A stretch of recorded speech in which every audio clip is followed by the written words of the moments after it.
Meanwhile, a new study by the National Institutes of Health indicates about 31% of U.S. adults are experiencing anxiety at some time in their lives. The NIH says anxiety disorders can interfere with daily activities such as job performance, schoolwork, and relationships.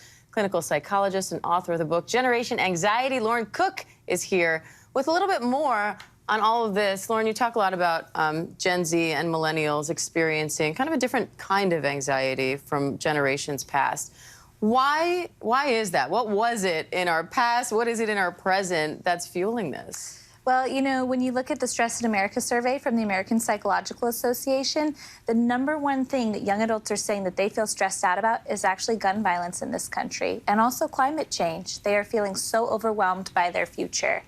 Now, your book aims to not only shed light on the problem, but also talk about what to do about it. So let's get into it. Help us out here. Right? We all need a hand with this. Seriously. The key concept that I really like to talk about with my clients is what's called empowered acceptance. And what that means is we have to accept the reality of what is, right? When we feel anxious, we want to avoid, we want to run away. This doesn't help us in the long run. We need to accept what is, but then we also need to be empowered in taking action in our approach to really collectively come together and do something about it.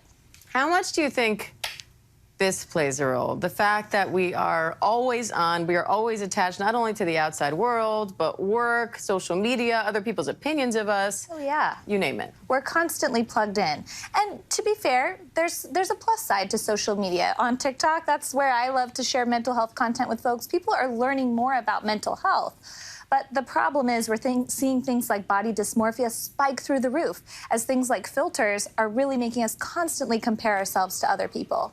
So what made you not only want to get into this line of work because you're a psychologist, but also to specifically want to kind of hone in on the generational aspect of this? Well, you know, what's really interesting is we see that hopelessness and helplessness are a recipe to feel depressed.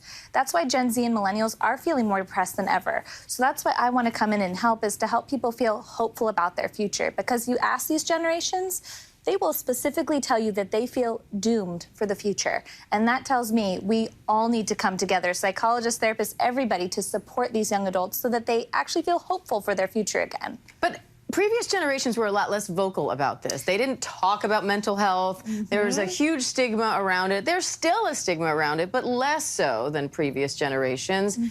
And yet we're seeing this huge spike in issues. Are those things related? Are they counterproductive? What's going on there? Yeah, what we're really seeing there is, you know, there's more stressors on young adults today than ever before. These two generations, millennials and Gen Z, are the worse off financially than previous generations. So they realize, look, we need to come together, we need to support each other because we are struggling. And I'd say that's one of the biggest strengths about these two generations.